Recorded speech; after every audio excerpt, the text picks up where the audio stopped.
Hey everyone, welcome back to CreepyCorner Stories. You know, diving into the dark web is always risky, but sharing these stories with you makes it worth it. I'm curious, where are you watching this from right now? Let me know in the comments below. I've noticed that these kinds of stories hit differently depending on where you are. It might even make the experience a little creepier. So, tell me, are you watching from the safety of your home or somewhere less secure? I bought a dark web file that claims the pyramids were never tombs. They were sealed prisons. I don't know how to start this in a way that makes sense, because none of it does. I've spent weeks trying to convince myself that I imagined it, that it was some elaborate hoax, a deepfake, a glitch in my own sanity. But I know what I saw, I know what I read, and I know, without a shadow of a doubt, that I have made a mistake that I can never take back. I should have never touched that file. I should have never gone looking, and I should have never opened the video. The marketplace that shouldn't exist. It started with boredom. That's the worst part of all this. I wasn't desperate for money. I wasn't some whistleblower looking for the truth. I was just bored. I'm the kind of person who gets obsessed with things. I'll spend hours reading about random conspiracy theories, not because I believe them, but because I like the thrill of the unknown. The thought that maybe, just maybe, there's something lurking beneath the surface of the world that no one understands. That's how I found the archive. I wasn't looking for it. I didn't even know it existed. One moment, I was on some sketchy deep web forum, reading about an abandoned Soviet bunker that supposedly contained non-human remains. And the next, there it was, a nameless website, a black screen, a blinking cursor. There was no homepage, no menu, no listings, just a single input box. What do you seek? I don't know why, but I typed, the truth. The screen went black. For almost a full minute, I thought I'd crash my system. Then, text started appearing, slowly, letter by letter, like an old DOS prompt. Access granted. And suddenly, I was in.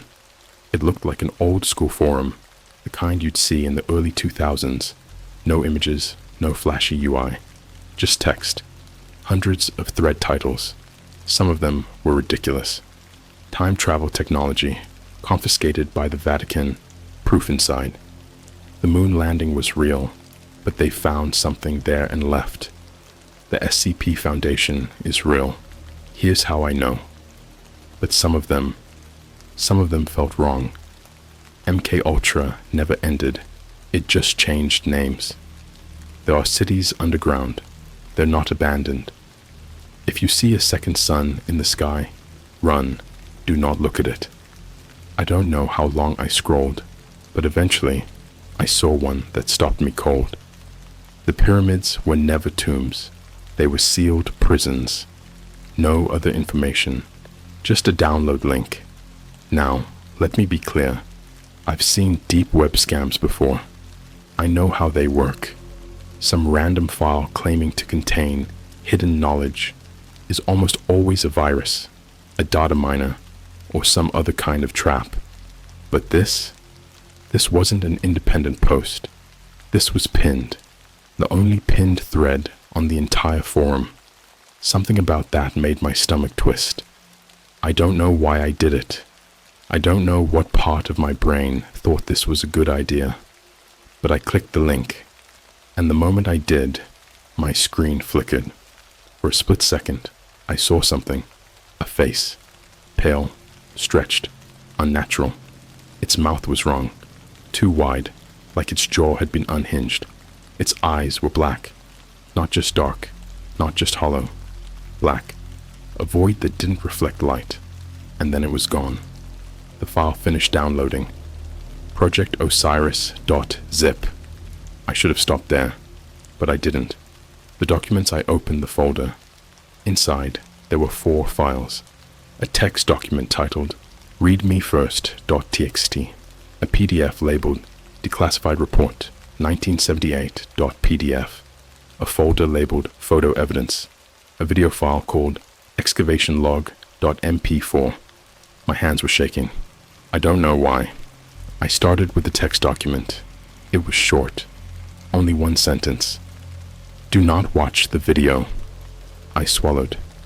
At that moment, I should have just deleted the whole thing. I should have walked away, but I didn't. I opened the PDF.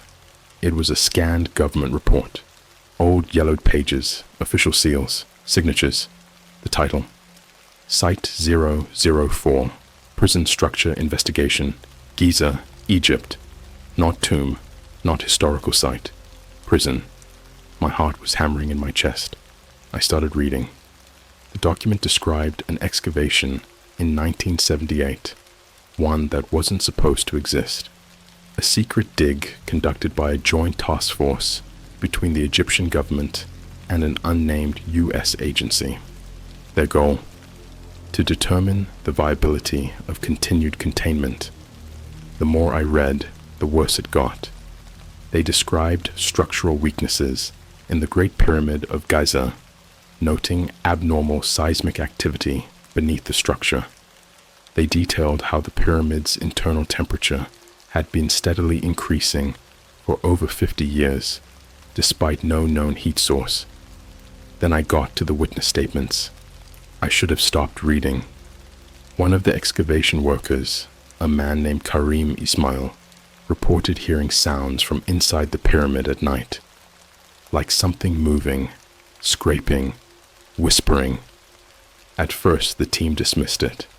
Just the wind, the shifting of ancient stones, until they started hearing the voices. They say my name, one worker wrote. They tell me to open the door. Then, the disappearances started. Workers vanished without a trace. No struggle, no signs of escape. Just gone.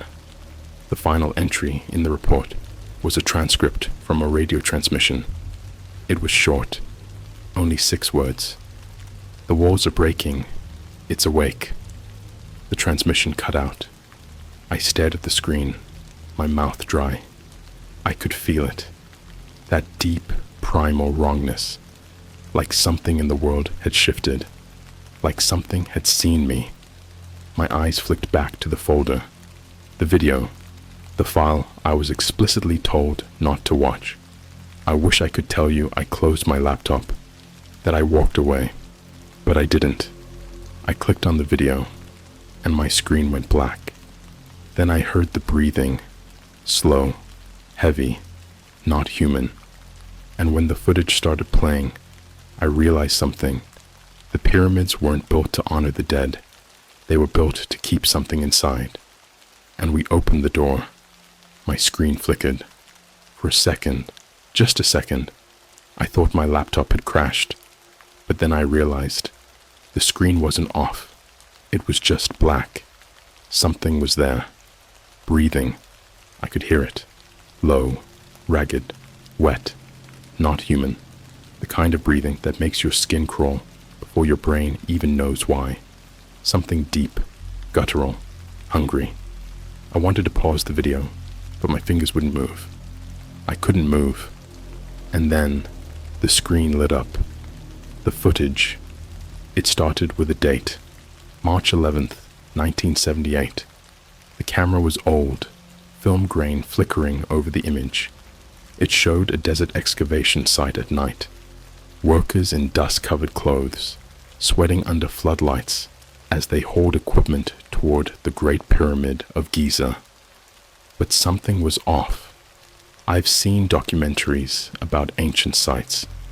There's usually some sense of reverence, like the workers know they're touching history. These men, they looked afraid.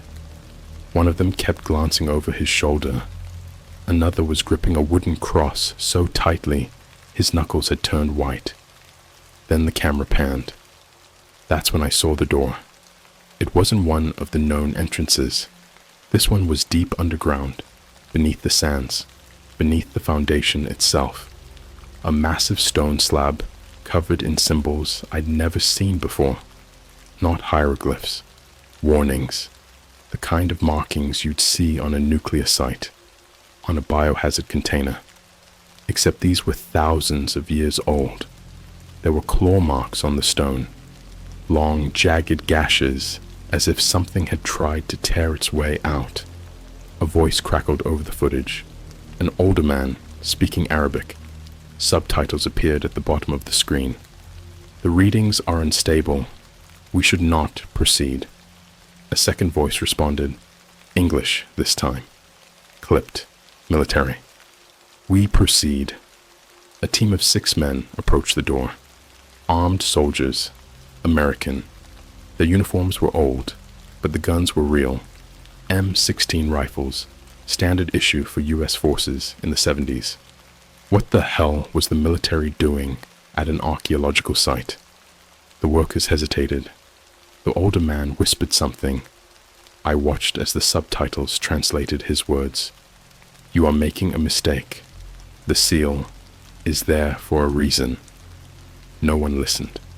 They placed charges on the stone. Small explosives, precise enough to break the seal without damaging the structure. There was a countdown. 3, 2, 1. The explosion was muffled, almost insignificant compared to what happened next. The sound. At first, there was nothing, just dust and the echo of the blast. Then came the screaming, not from the workers, not from the soldiers, from inside the pyramid. I have never, in my life, heard a sound like that. It was not human, not an animal, not something that should exist in this world. It was wrong. Deep and high at the same time, layers upon layers of voices, speaking in a language that made my skull feel like it was splitting open. One of the soldiers dropped his gun. He clamped his hands over his ears and started shaking. His eyes rolled back, and blood poured from his nose. Then he started laughing. No, screaming through his laughter. The workers ran. I saw one of them sprint toward the camera, his face pale with terror. He was screaming something in Arabic, the subtitles translating frantically. It's a cage, not a tomb. The camera glitched. For a split second, there was something else on the screen. A figure, a shadow, standing just beyond the broken seal. Tall, wrong. Its limbs were too long, its fingers dragging against the stone. Its mouth wasn't a mouth. It was a hole, a gaping black void where its face should be. And its eyes, they were looking at me, not at the camera, at me. The descent, the camera cut to black. When it came back, they were inside. I could barely breathe. The footage showed a vast, underground chamber, walls covered in carvings that looked ancient, but fresh, like they had been carved recently. The soldiers moved forward, flashlights flickering against the walls. And that's when I saw the bodies. Not mummies, not bones. Bodies. Some of them looked new, fresh, like they had died weeks ago. Their eyes were missing. Their jaws were shattered, as if they had been screaming when they died. And some of them, God, some of them were still moving, twitching, their fingers grasping at nothing. One of the soldiers started hyperventilating. He pointed his gun at the darkness ahead. Something's down here. Then the whispers began, not from the bodies, not from the soldiers, from inside the walls. The carvings, they were moving. The hieroglyphs shifted, rearranging themselves, forming new symbols I couldn't understand. Then the whispers turned into a voice, a single voice, speaking English. You should not have come.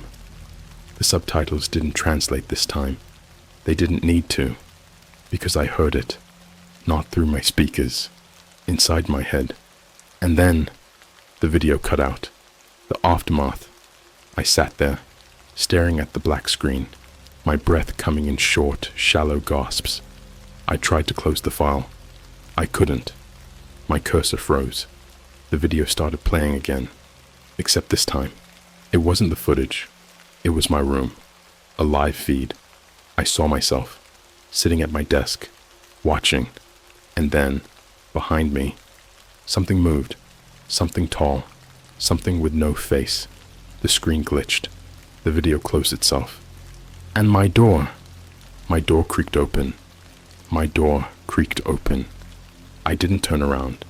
I couldn't. I wanted to tell myself it was the wind, maybe my apartment settling, but I don't live alone. I don't have a roommate. I don't have pets. I live on the 3rd floor of a locked building. I sat there frozen, my eyes locked on the black screen of my laptop. My own reflection stared back at me, barely visible in the darkness. Then I saw it. A shape. Tall. Unmoving. Standing in the doorway. Watching me. The same thing from the video. The thing behind the broken seal. My breathing turned shallow. My pulse slammed against my ribs. Every part of me screamed, "Don't turn around." But then, it took a step forward. The floor didn't creak. There was no sound. But I felt it. The temperature in my apartment dropped instantly. My breath came out in a fog. My skin burned from the sudden cold. My computer screen flickered. Then, a voice. Not from my speakers. Not from my head. From right behind me.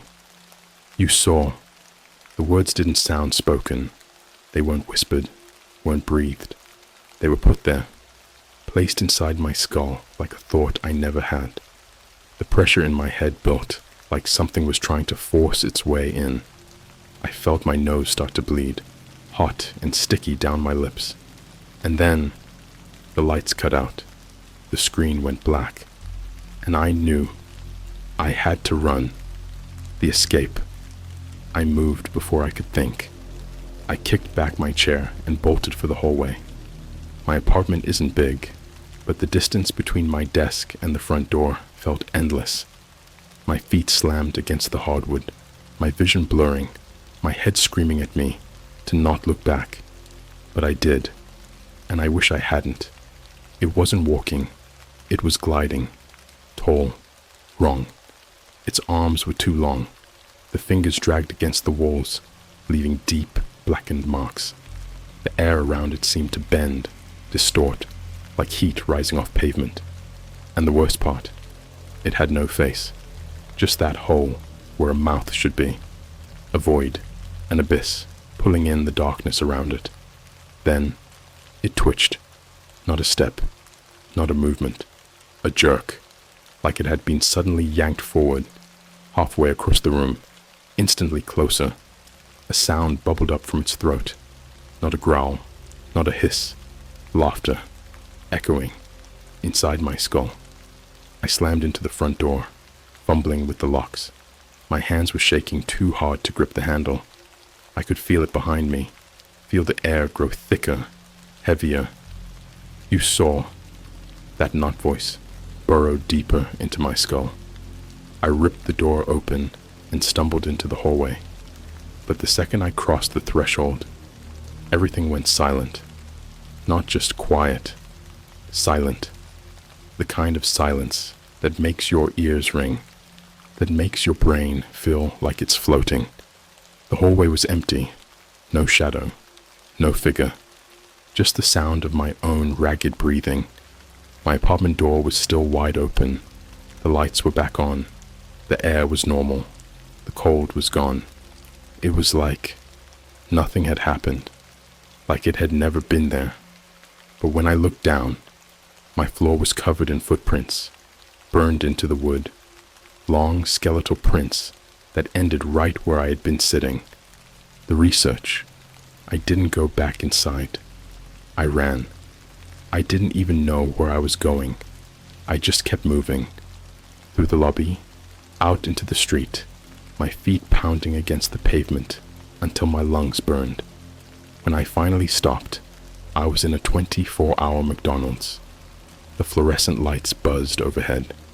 People sat at plastic tables, scrolling through their phones, drinking coffee like nothing was wrong, like reality hadn't cracked open. I sat in a booth, my hands still shaking, my mind racing. I needed to know what the hell I'd just seen. I grabbed my phone and started searching. I looked up Project Osiris. Nothing. I looked up 1978 Pyramid Excavation. Nothing. I tried Great Pyramid Secret Chamber, Giza Sealed Tomb, Egypt Hidden Discovery.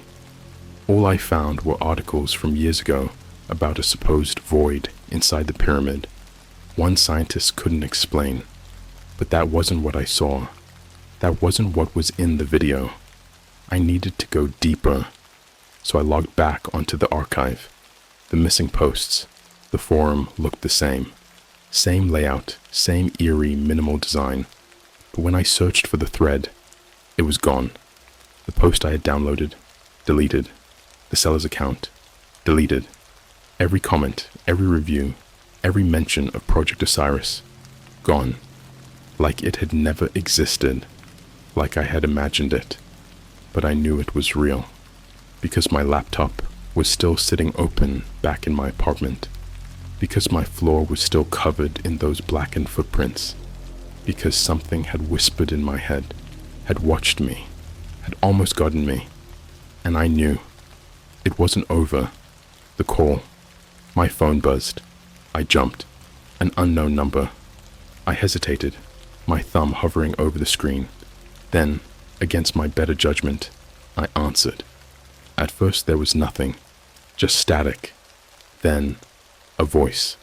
Not human. Not entirely. You saw. I choked on my own breath. My heart slammed against my ribs. The voice was wrong. Layered. 1,000 voices at once. A chorus of whispers, speaking through one mouth. You saw. I tried to hang up, but my screen wouldn't turn off. The phone wouldn't let me. It saw you too. Something clicked behind me. The McDonald's lights flickered, and through the reflection in the window, I saw the tall, faceless shadow, standing in the parking lot, watching me, waiting. Then, the phone cut out. The light stabilized, and when I looked back, it was closer. The lights in the McDonald's flickered again. I couldn't move. I just sat there, staring through the reflection in the window, my breath caught somewhere between a gasp and a scream. It was still there, the tall, faceless thing, standing in the parking lot, watching me. But it wasn't standing still. Its head was tilted, twisting at an angle that shouldn't be possible. Its arms hung too low. The fingers, too many fingers, brushed against the pavement, twitching, scraping. And then, it stepped forward, not walking, not moving normally. It just jerked closer, like a VHS tape skipping forward a few frames. 1 second, it was by the curb. The next, it was near the entrance. I heard the soft hiss of the sliding glass door opening. I realized it was coming inside. The McDonald's incident. I jumped out of the booth so fast I knocked over my drink. The ice spilled across the table, the sticky soda running onto the floor. No one looked up. The other customers, the employees, they didn't react, like they couldn't see it, like they had no idea something wrong had just entered the building. I backed up, my heart pounding against my ribs. My head felt light. The room felt tilted, like the air itself had gotten heavier, pressing down on me. I turned toward the counter. A teenage cashier was standing there, bored, tapping at the screen of his register. I tried to speak. I wanted to say, "Do you see that? Do you see it?" But before I could, the lights cut out. The restaurant was thrown into pitch blackness. And then, the screaming started, not from me, not from the employees, from somewhere deeper in the building. The kind of scream that doesn't sound human.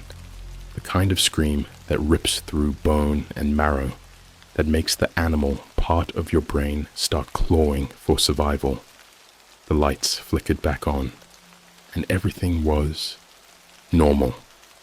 The cashier was still standing there. The customers were still eating. But something was wrong. The people weren't moving.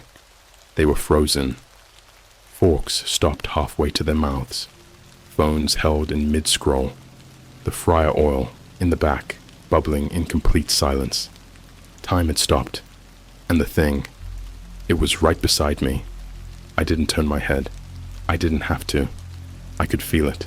The cold, the emptiness, that awful whispering pressure in my skull. And then, something brushed my arm. Not fingers, not a hand.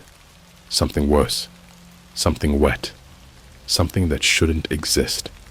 It moved across my skin like it was tasting me. And then, everything snapped back to normal. The noise, the movement. A fry cook shouted an order. A little kid laughed in the corner. The radio played some generic pop song, like nothing had happened. But I felt it. I knew. It had touched me. And I wasn't alone anymore. The ride home I ran. I didn't care that I left my bag, my drink, my half-eaten food. I just bolted out of the McDonald's and into the street. I had to get home. I had to lock the doors. Had to burn that fucking laptop. I ordered an Uber, pacing on the sidewalk, my hand shaking so bad I almost dropped my phone. A car pulled up. A black sedan. I didn't even check the plates. I just threw open the door and got in. The driver didn't speak. I didn't look at him. I just stared straight ahead, trying to breathe, trying to tell myself it was okay, that it was over, that I had imagined everything. Then I glanced at the rearview mirror, and my stomach dropped, because the driver, he had no face. The skin was smooth, featureless, no eyes, no mouth, no nose, just blank flesh. And he was driving. The car was moving, and I had gotten in. The driver. I slammed my hand against the door handle. Locked. I reached for my phone. It was gone. The driver didn't react, didn't turn his head, didn't move at all. His hand stayed on the wheel, perfectly still, like he wasn't actually driving, like the car was moving on its own. The city outside the window blurred. I wasn't going home. I wasn't going anywhere real. The car was taking me somewhere else. And then, for the first time, the driver spoke, but his mouth didn't move. His voice came from inside my head. You saw? It saw you too. My vision warped. The car interior stretched, twisted. The dashboard was melting. The air rippled. And then, the world outside the window wasn't a city anymore. The buildings had turned into stone, ancient, towering, covered in hieroglyphs. The roads had turned into sand. The sky, oh God, the sky. It was wrong. A hole in the sky, pulsing, alive, filled with eyes. And through it, I saw them. The things, the prisoners, the things from beneath the pyramid, waiting, reaching. And as the driver whispered his final words, I understood. The seal is broken.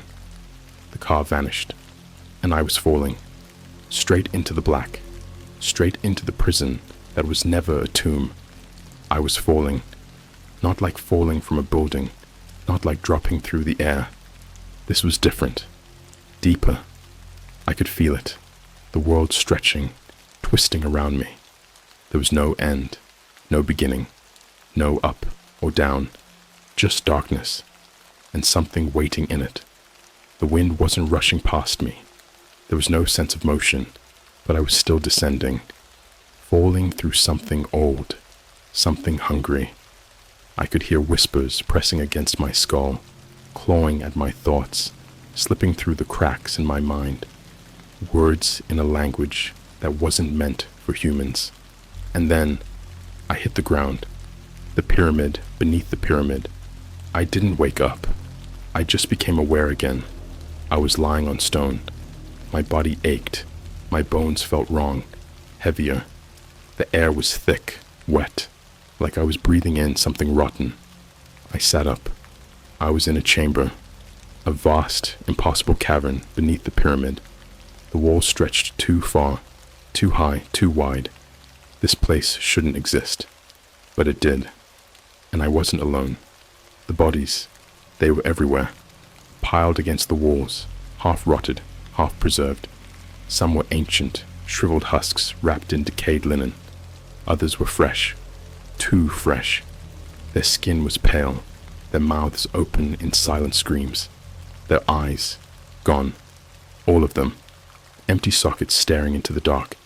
I tried to stand, but my legs barely worked, like I had been here for longer than I remembered. Then I felt it, something behind me, breathing, slow, heavy, wet. I turned, and it was there. The thing from the video. The prisoner. The thing the pyramid was built to keep inside. It wasn't human.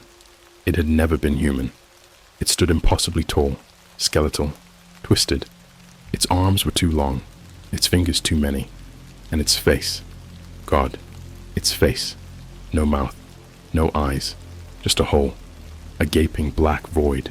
And inside it, I saw something moving, something waiting. Then, it reached for me. I didn't think. I ran. The tunnels. The chamber was connected to a network of tunnels, narrow, winding, covered in hieroglyphs that moved when I wasn't looking. The symbols shifted, changing, telling a story that I couldn't understand, or didn't want to. The whispers grew louder, not just behind me, all around me, inside the walls, inside me. I turned a corner and I stopped, because I saw them, the other prisoners, lining the walls, bound in chains older than civilization itself. Not dead, not alive. Something between. Their bodies twitched, their fingers grasping at nothing, their heads slowly tilting toward me. And I realized they weren't bound in chains. They were part of the stone. Their flesh had fused with the walls, their skin stretched into the architecture itself. The pyramid was made of them. I backed away, and that's when I saw the worst thing of all. One of them had my face. The truth. The whispers stopped. The air went silent, and the walls, they started bleeding. Thick, black liquid seeped through the cracks, dripping, pooling at my feet. It smelled like rotting meat and burnt hair. And then, the ceiling opened. Not physically, not like a door, more like a hole in reality itself. And through it, I saw, oh God, I saw what the pyramids were really built to hold. Not people, not kings, but something else. Something that existed before us. Something that wasn't meant to be seen. It was awake, and it knew my name. The end. I don't remember escaping. I don't remember anything after that. 1 second I was standing in that impossible place, staring into the abyss. The next, I was waking up in my apartment, like nothing had happened, except my laptop was still open, and the video file was gone. No trace of it, no trace of anything.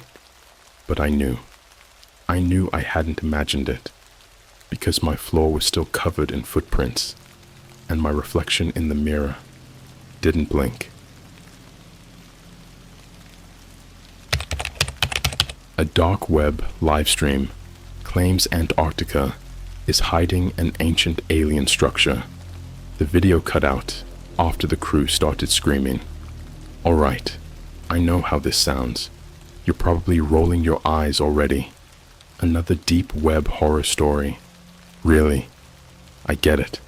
Most of these stories are fake, exaggerated, or just straight up ridiculous. But I need you to hear me out. This one was real. And if you don't believe me, that's fine. I barely believe it myself. It all started about 3 weeks ago. I was in one of those weird phases. You know, The kind where you start going down internet rabbit holes at 3 a.m. for no reason. 1 minute, you're watching a video about abandoned theme parks. The next, you're reading a conspiracy thread about missing Antarctic researchers. That's how I ended up where I did, on a forum I won't name, lurking in a thread about classified government projects. Most of it was the usual tinfoil hat nonsense, stuff about underground bunkers, weather manipulation, whatever. But one post caught my eye. It was a simple link, no context, no caption, just a black screen for a thumbnail. The link led to a private dark website. Now, before you ask, no, I'm not some hacker genius. You don't need to be.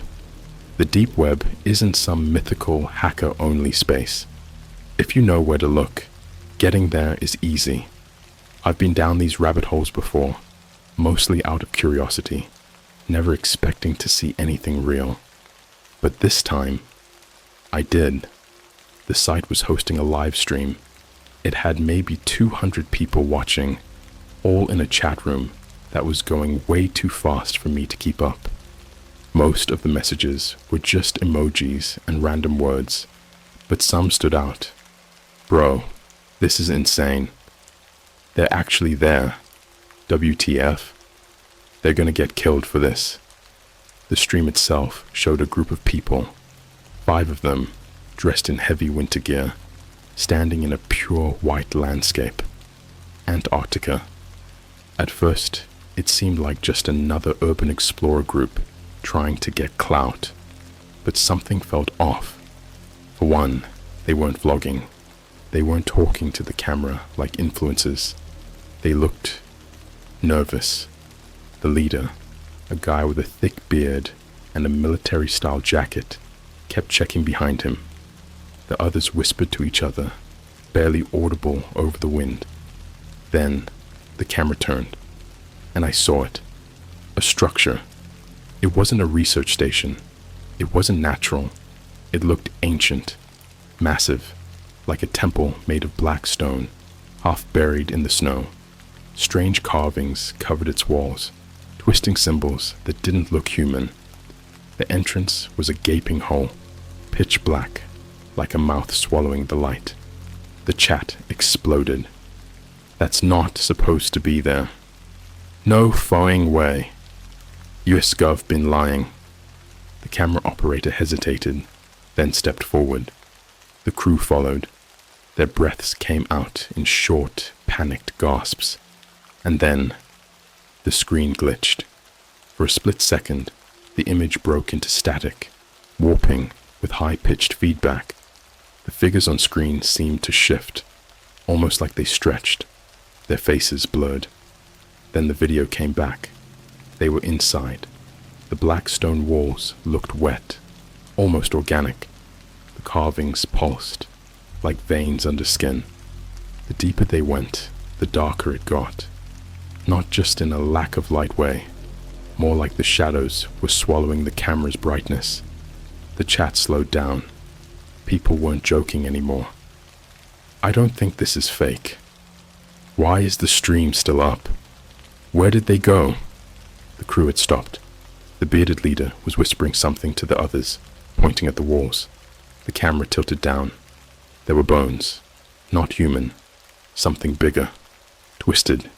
Wrong. And then, a sound. Low. Distant. A deep, inhuman clicking noise, echoing through the tunnels. The camera operator froze. The bearded guy turned to the others and said something urgent, his voice shaking. The camera spun wildly, like they were running. And then the screaming started. Horrible, choked screams. The camera dropped to the floor, half buried in the snow. It was still streaming, but all I could see were boots scrambling, shadows moving, something big lurking just outside the light. And then, static. The stream cut off. Just like that. The chat exploded. What the fuck? What was that? Did they just die? I sat there staring at my screen, heart hammering. The site refreshed automatically. The stream link was gone, like it had never existed. I checked everywhere, reverse searches, forums, even sketchy Telegram groups. Nothing. The video was just gone. And then, 2 minutes later, I got a notification, a DM from an anonymous account. You shouldn't have watched that. That's when I realized someone knew I had seen it, and they weren't happy. I didn't sleep that night. I just sat there, staring at my screen, reading the message over and over again. You shouldn't have watched that. I checked the account that sent it. Nothing. No username, no profile picture, no history. Just a blank profile that didn't even exist when I refreshed the page. At first, I tried to convince myself it was just some troll messing with me. Maybe someone in the chat saw my username and decided to screw with me. That had to be it, right? But then my phone buzzed. Unknown number. I stared at it, heart pounding. I wasn't going to answer. I knew better than that. But then my phone vibrated again. This time, a text. Turn your lights off. Now. My stomach dropped. I looked around my room. Window blinds down, door locked. The only light was the glow from my monitor. My heart was beating so hard, I could feel it in my throat. I stood up slowly, trying to convince myself this was just paranoia. Some random idiot trying to scare me. They didn't actually know where I was, right? I inched toward my window, barely breathing, just a peek, just to prove to myself there was nothing out there. I moved the blind an inch, and I swear to God, there was a man standing across the street, black hoodie, hands in his pockets, facing directly at my apartment. I dropped the blind, stepped back. My legs felt like they were made of rubber. The phone buzzed again. I said, "Turn your lights off." I almost threw up. My fingers scrambled for the light switch, flicking it off so fast, my hand smacked the wall. My room was plunged into darkness. My breathing was ragged, shallow. I waited. Minutes passed. My phone was still clutched in my shaking hand, but no new messages came. I forced myself to move back to the window, lifting the blind just an inch. He was gone, but I knew what I saw. I locked my door, checked it twice, checked it 3 times. I wanted to call someone, the cops, anyone, but what the hell was I supposed to say? Hey, I watched a cursed deep web live stream, and now some guy is stalking me. They'd laugh me off the phone. Number I needed to calm down. Think. Be rational. I grabbed my laptop, plugged in my external hard drive. If the stream had been wiped from the site, maybe I could still pull something from my cache, some remnant of the video. I wasn't a tech genius, but I knew enough to recover deleted files. I ran the program. Files started populating, and that's when I saw it. A video file. One I didn't remember downloading. It wasn't labeled with a normal name, just a string of random letters and numbers. My hand hovered over it. My brain was screaming at me not to open it, but I did, and the screen flickered to life. It was the stream, but not the version I had watched. This footage was different. The crew was inside the structure, just like before. The walls were still pulsing, wet and black, the symbols twisting in ways my eyes couldn't process. But now, there was something with them, a shape in the darkness. Number, not a shape, a thing. It didn't move like a person. It didn't even move like an animal. It was tall, wrongly tall, its limbs stretching at angles that didn't make sense.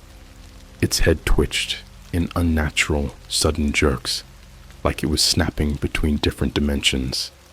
The crew didn't seem to see it. They were still whispering, their breath visible in the freezing air. One of them stepped forward, brushing his fingers against the carvings on the wall. The moment his skin touched them, his entire body seized. He made this horrible, wet, choking sound, like something was clawing its way up his throat. The others jumped back. The camera shook violently. Then his mouth started opening, wider than it should have, way wider. His jaw unhinged, like a snake's, stretching too far, his eyes bulging as his whole body started splitting down the middle. The others were screaming now, trying to pull him away from the wall, but it was too late. His body peeled apart like something hatching from inside him, and then I saw it. The thing inside him. It wasn't human. It wasn't anything I could even describe. A mass of shifting, skittering limbs. Its skin was translucent, writhing, crawling with movement under its flesh. As soon as it burst free, it turned and looked directly into the camera. The footage glitched. For a split second, my screen went completely black, and then my webcam turned on. My own reflection stared back at me. My mouth went dry. I slammed the laptop shut so fast, I nearly broke the screen. My hands were shaking. Number, no. This wasn't happening. And then, a new text from the same unknown number. We warned you. I couldn't breathe. My brain wasn't processing anything anymore. I needed to get out of here. I grabbed my backpack, stuffed my laptop inside, yanked my hoodie over my head, and bolted out of my apartment. I didn't even lock the door behind me. I ran, down the stairs, through the lobby, out into the freezing night air. My feet hit the pavement hard, my breath coming in sharp gasps. I didn't know where I was going. I just needed to be anywhere but there. I turned a corner and nearly ran straight into someone. I stumbled back, my heart slamming against my ribs.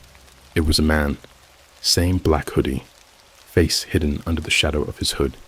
He didn't move. He just tilted his head, like he was studying me. Then, he smiled. Not a normal smile. A grin. Wide. Too wide. And his teeth. Oh God. His teeth were wrong. Jagged, too sharp, like a mouthful of broken glass. And they weren't just in his mouth. They were growing out of his cheeks. I turned and ran.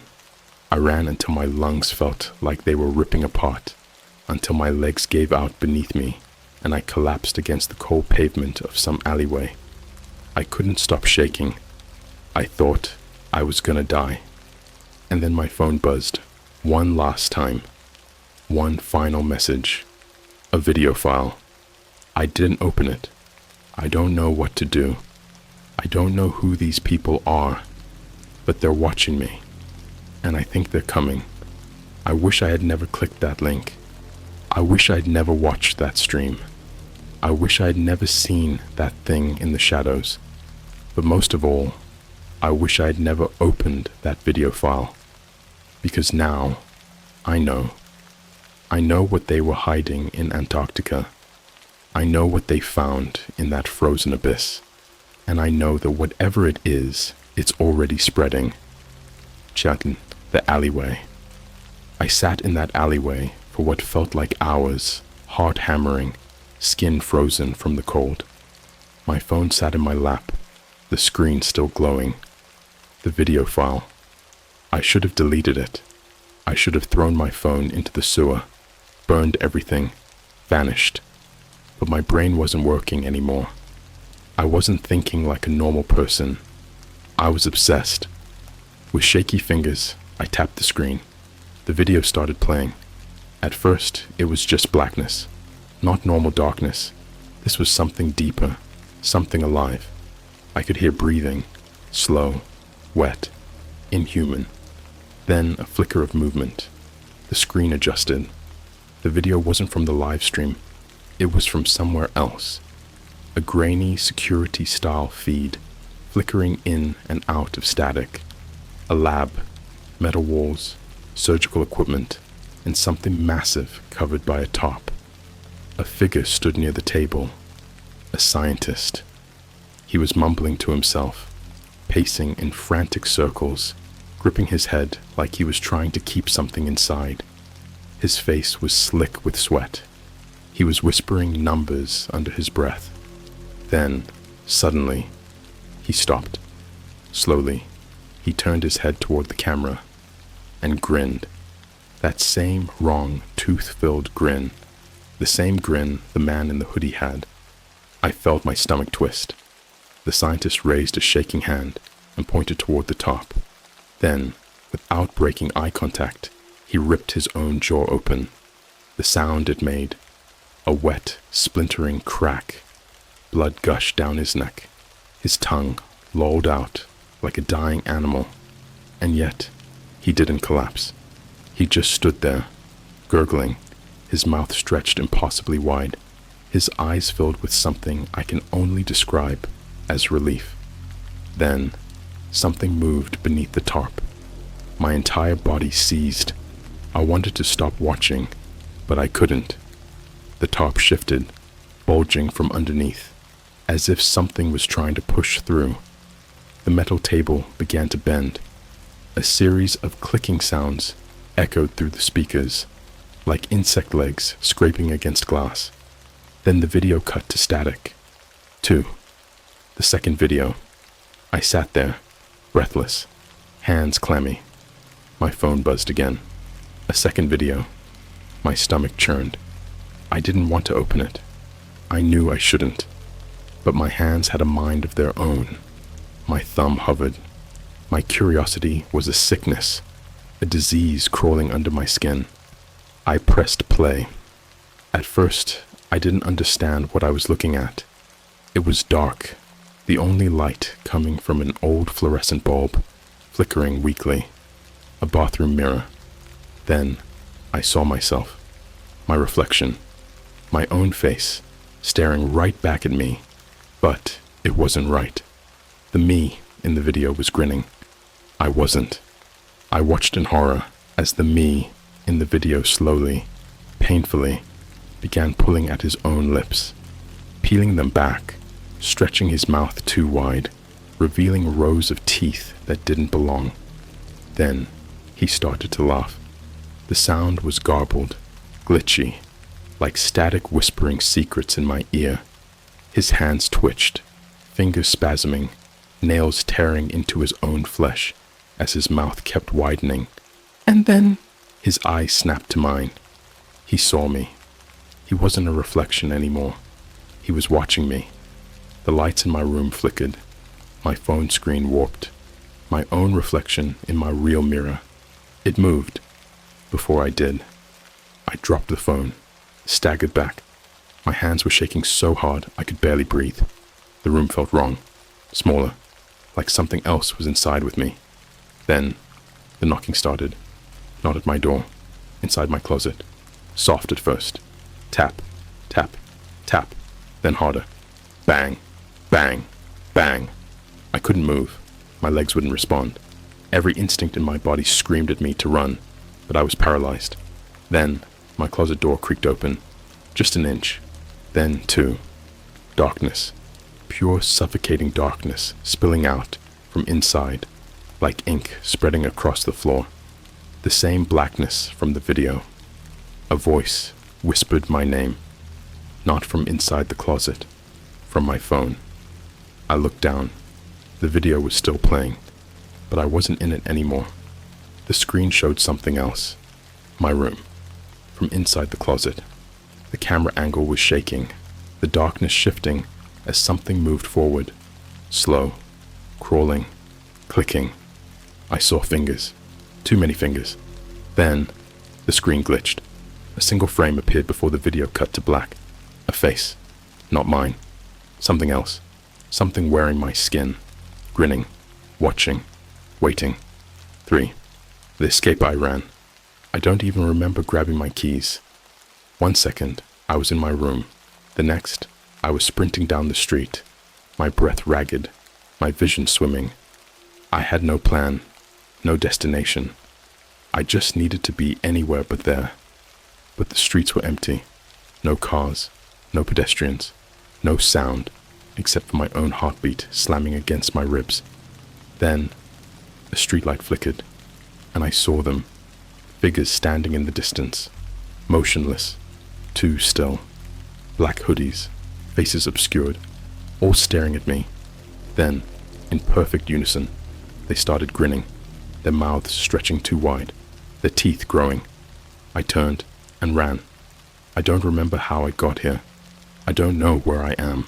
Some motel on the outskirts of town, lights flickering, vending machine humming in the corner. But I know they're still watching. I can feel them, waiting, listening, and my phone just buzzed again. Another message. A live stream link. I don't want to open it. I know if I do, I won't come back. The link sat on my phone screen, glowing like an open wound. I stared at it for what felt like forever, my mind screaming at me not to touch it. But I knew I would. It didn't matter what I wanted anymore. Something had infected me. Something had seen me. And it wasn't going to let me go. One, the live stream that shouldn't exist. I tapped the link. The screen went black. For a few seconds, there was nothing. No buffering, no loading wheel. Just a void so deep, it felt like it was staring back at me. Then, the video started. It wasn't like the last live stream. This wasn't grainy, handheld footage of some terrified explorers. This was something else. At first, all I could see was ice. Not smooth, white snow. The kind you picture when you think of Antarctica. Number. This ice was black, veined, alive. The camera panned over the landscape, revealing twisted, jagged formations that didn't look natural. Some of them looked like spines, arching out of the ground like the skeleton of something colossal. Others pulsed, softly shifting, like lungs struggling to take in air. Then, the camera moved again. There was a hole in the ground, massive, at least the size of a football field, yawning open like the gaping mouth of something waiting to feed. My breath caught in my throat, because I recognized it. This was where the crew had disappeared. The camera tilted downward, peering into the abyss. At first, it was nothing but darkness. Then, something moved. Far below, in the depths of that pit, something shifted. I leaned forward. My fingers dug into my knees. I shouldn't have watched. I should have stopped. But I couldn't. The camera zoomed in, and I saw them. Two. The crew was still alive. They were down there. All 5 of them. But they weren't human anymore. Their bodies were contorted, their limbs stretched into shapes that shouldn't be possible. Their skin was translucent, veins blackened and pulsing with something inside. Their eyes, God, their eyes, they were gone. Just empty sockets, leaking thick, inky liquid that dripped down their cheeks like tears. But the worst part, they were smiling, all of them, wide, tooth-filled grins. Their mouths stretched too far, like the muscles had been ripped apart and stitched back wrong. The bearded man, the leader of the crew, was front and center, and he was looking straight into the camera, not at the person filming, at me, as if he knew I was watching. Then, in perfect unison, they started to speak. Their voices were warped, layered, like 100 people whispering over each other. But I could make out the words. Come see. Come see. Come see. I slammed my laptop shut, but the audio didn't stop. It was still playing. No, it was inside my room.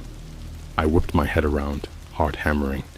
The motel was empty, no TV, no radio, but I could still hear them. Soft, echoing whispers, slipping through the cracks of the walls, the floor, the ceiling. Then, the lights flickered. A shadow passed over the door, and something knocked. 3. The thing. Outside my room. Soft at first. Tap, tap, tap, then harder. Bang, bang, Bang. I didn't move. I couldn't. Something inside me knew. Whatever was outside that door wasn't human. The knock came again. Slower this time. Deliberate. Like it was waiting for me. Then, a voice. But not just any voice. My own. Let me in. I bit down on my knuckle, trying to stop the scream clawing its way up my throat. I know you're in there. It was perfectly my voice. Every inflection, every breath. Just open the door. I squeezed my eyes shut. My head was spinning. My thoughts were unraveling. Then, the handle turned. Slowly, I lunged forward, grabbing the motel dresser and shoving it against the door. The wood groaned, the hinges rattling, as something pushed from the other side. Then, silence. Nothing. For a few seconds, I thought it was over. Then, a whisper, directly in my ear. I can see you. I spun around. No one was there. The lights flickered again, and when they came back on, the closet door was open. The eyes in the darkness. I didn't move. I couldn't. The closet was only a few feet away, its door open just a crack, pitch black inside. Then, the darkness moved, not like a person stepping forward, more like something crawling, spilling out from the void like smoke. And then I saw them. Eyes, not normal eyes. Too many. They blinked out of sync, watching me, studying me, their pupils contracting into slits. The air in the room grew thick, suffocating. Then, a hand reached out, long, bone-thin, fingers too many. It curled against the floor, the nails scraping against the wood. I bolted. I didn't grab my bag, didn't grab my phone. I just ran, out of the motel, into the freezing night air, my lungs burning, my vision tunneling. But as I turned the corner, I saw them, lining the street, dozens of them, men in black hoodies, faces obscured, standing perfectly still, waiting. I skidded to a stop, my breath ragged. My body screamed at me to run, but where? Then, one of them stepped forward. Slowly, he reached up and pulled back his hood. It was me, my face, but wrong. The mouth stretched too wide, the skin too pale, the eyes black, hollow, hungry. I opened my mouth to scream, but no sound came out. Then, in perfect unison, they all smiled and spoke. Come see. I turned and ran. I don't remember how I got here. My feet are torn up, my hands covered in blood from where I've fallen, scraped against concrete. But I can still hear them. They're close. And my phone, I don't know how, but it's back in my pocket. The screen is glowing. Another link. Another live stream. I know if I open it, I won't come back. The link burned into my phone screen. I couldn't breathe. Couldn't think. I was standing in the middle of an empty highway, my legs aching, my lungs on fire. Behind me, the town was gone, swallowed by the dark. The air was too quiet. Not the kind of quiet that feels peaceful. The kind of quiet that feels wrong. Like the world was holding its breath. Like something was waiting. And then, my phone vibrated. Once, then twice. Then, again and again and again, until my entire hand was shaking from the force of it. The screen flickered, glitching, the pixels distorting into black teeth. Then, the words appeared. Watch. The link was already opening. I didn't press anything. I didn't need to. 1. The tunnel. At first, the screen was nothing but blackness. No audio, no movement, just pure, suffocating emptiness. Then, a flicker. The feed jerked, static warping the image, before it stabilized, revealing something new. A tunnel. Long, narrow. The walls weren't made of stone or metal. They were flesh, wet, pulsing, alive. I felt bile rise in my throat. The camera was moving forward, gliding through the tunnel like it was being pulled by something unseen. The deeper it went, the more unnatural everything became. Shapes twitched beneath the fleshy walls. Limbs, faces, mouths. They weren't screaming. They were laughing. Not human laughter. Something warped. Something wrong. Layered voices, shifting pitches, like 1,000 different people were trapped inside that thing. And they'd been there for centuries. The deeper the camera went, the worse it got. The walls began to change. The faces weren't just trapped anymore. They were watching. Their eyes snapped toward the camera as it passed, their lips stretching into grins, too wide, too sharp. And then, the tunnel ended. The camera stopped moving. Ahead of it was a door. 2. The door shouldn't have opened. It wasn't a normal door. It looked carved from bone, with veins pulsing through the surface, like roots searching for something to devour. Then, slowly, it began to open. A wet, sickening, tearing sound filled my ears, like skin being peeled apart. The camera lurched forward, into the dark. For a moment, I couldn't see anything. Then, I saw it. 3. The thing they found in Antarctica. There are no words in any human language to describe what was in that room. It wasn't a creature. It wasn't a god. It was something older, something outside of time.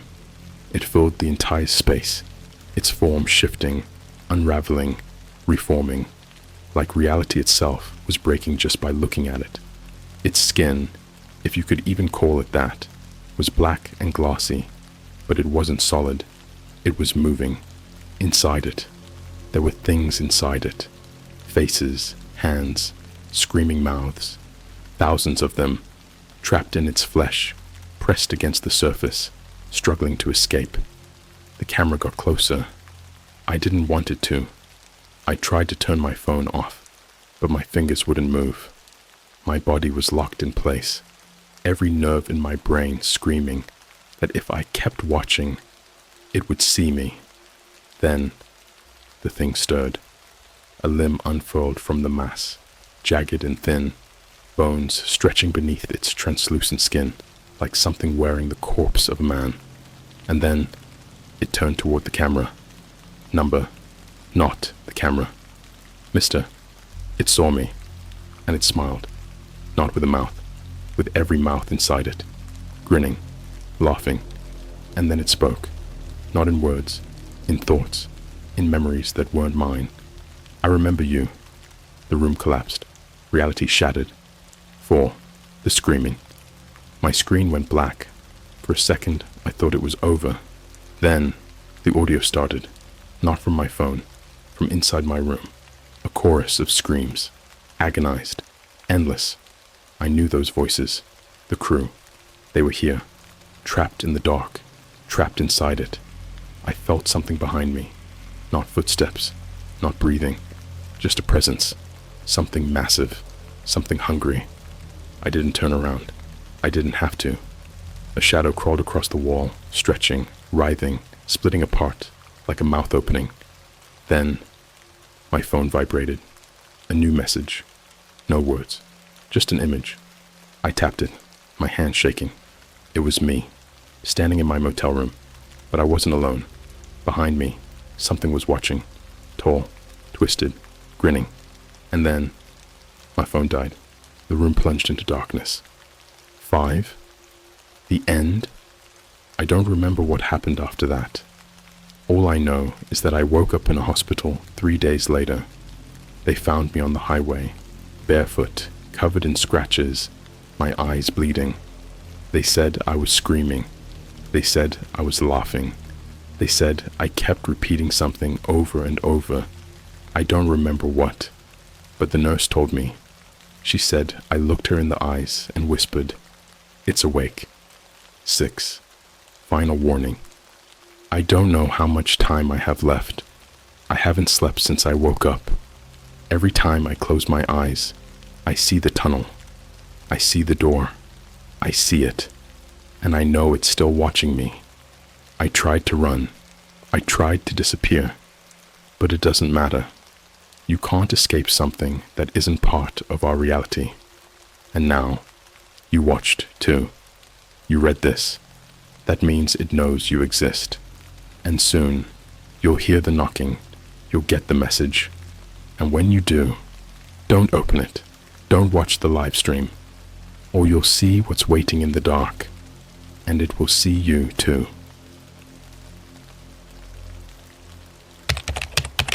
A dark web document claims, there's a sunken pyramid in the Atlantic. The last team that explored it found a door. Alright, I don't even know where to start with this, but I need to get this story out there. Maybe someone will believe me. Maybe someone will know more than I do. Or maybe I just need to tell this before something happens to me. This all started because I was a dumbass browsing the deep web. Yeah, I know. Every horror story starts like this. Oh, I found something creepy on the deep web. Now my life is ruined. But trust me, this isn't one of those fake, exaggerated stories. This actually happened, and I have no way to explain it. So, for context, I'm a freelance journalist. Nothing fancy. Just a guy who writes articles for random sites and sometimes gets paid for it. A lot of my work involves digging into weird conspiracy theories, unsolved mysteries, and dark web rumors. I wouldn't call myself an investigator, but I know how to find information that most people don't. And yeah, I've been on the deep web more times than I'd like to admit. It's mostly just scam sites, weird forums, and illegal garbage I steer clear of. But one night, I found something different. I was on a private forum, one of those invite-only places where people post classified information, supposed government leaks, and bizarre theories. I usually just lurk, but a particular thread caught my eye. It was titled, "The Pyramid Beneath the Atlantic. Do not open the door." Of course, I clicked.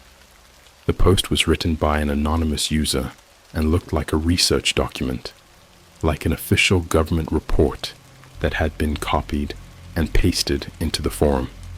It talked about an underwater pyramid sitting somewhere deep in the Atlantic, supposedly older than any human civilization.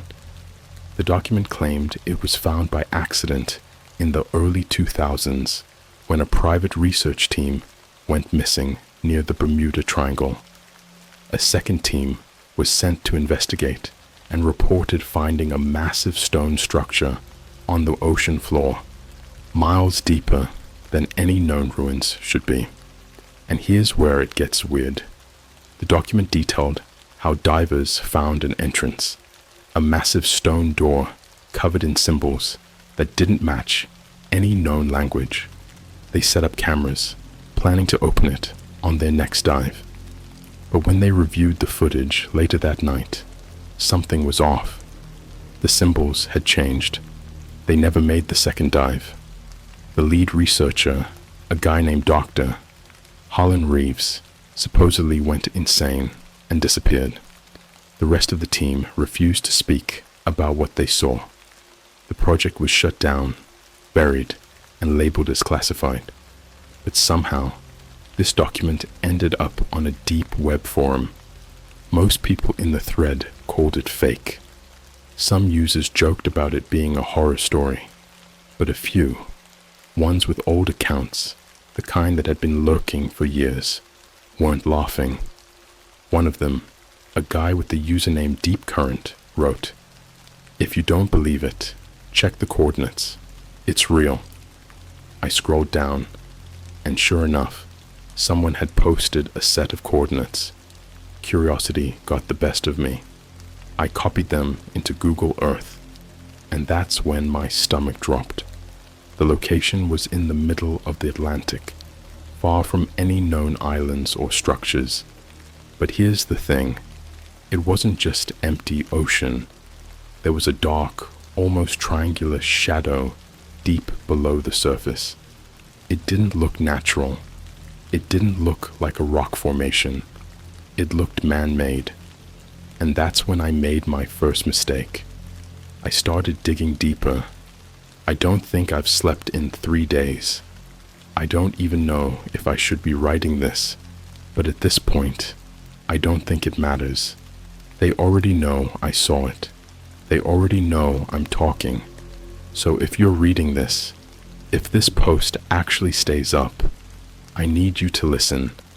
I made a mistake. A mistake that might have already cost me more than I can ever fix. It all started after I found the coordinates. That shadow in the ocean. That thing that wasn't supposed to be there. I couldn't get it out of my head. It didn't look like a trick of the light. Didn't look like some geological formation. It looked built. And I wasn't the only one who thought so. I took the screenshot and reverse searched it through every geological and deep sea mapping database I could find. Nothing. No public records of any structures in that area. No undersea mountains, no wrecks, nothing. It was like a hole in the Atlantic where information just stopped existing. I started looking up missing expeditions near the Bermuda Triangle. There were a lot. Boats, submarines, entire teams that had just vanished without explanation.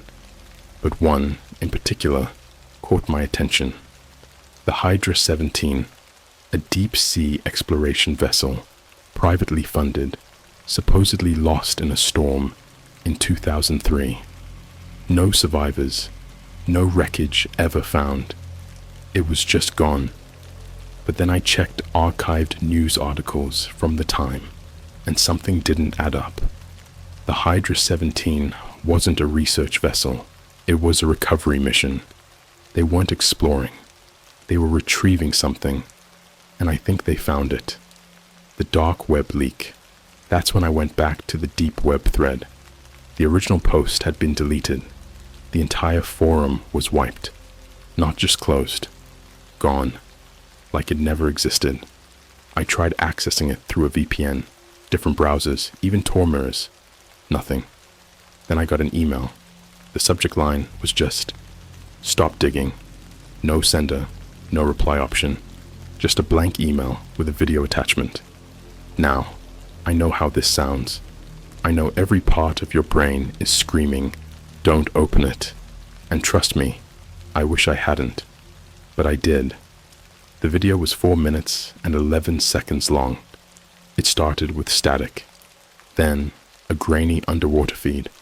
A camera mounted on a submersible, moving through absolute darkness. The only light was from the ROV's flood lamps, cutting through the black water. And then it appeared. A structure. Massive. Not like ruins. Not like something that had crumbled over time. This thing was intact. An enormous, perfectly symmetrical pyramid sitting in the void of the ocean floor, completely untouched. And the moment I saw it, I felt something.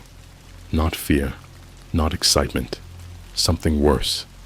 Like my body knew, on some deep, primal level, that I wasn't supposed to be seeing this. The camera moved closer, scanning along the smooth black stone. No algae, no marine life, not a single mark of decay. Just untouched darkness. And then it panned to the entrance. The door that shouldn't exist. It was carved into the stone, impossibly precise. A seamless, massive rectangle, at least 20 feet high, covered in symbols, twisting, sharp, almost organic looking, like something that had been burned into the rock. Then, a timestamp glitch. The footage skipped, and the symbols were different. Not just altered, rewritten. The camera feed started to shake, the ROV systems flickering. A low hum bled into the audio, distant at first, but rising fast. And then, a voice, not through the speakers, inside my head.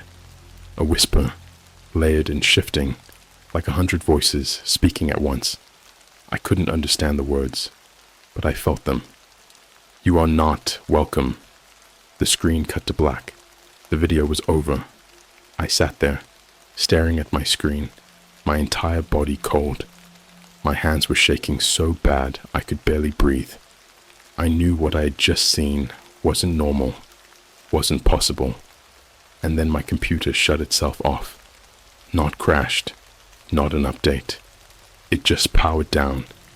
And that's when I heard the knock at my door. They know I saw it. I live alone. Third floor apartment, locked doors, security cameras in the hallway. It was almost 2 a.m. No one should have been there. But the knock came again, louder. I grabbed my phone, pulled up the camera feed. There was a man standing outside my door.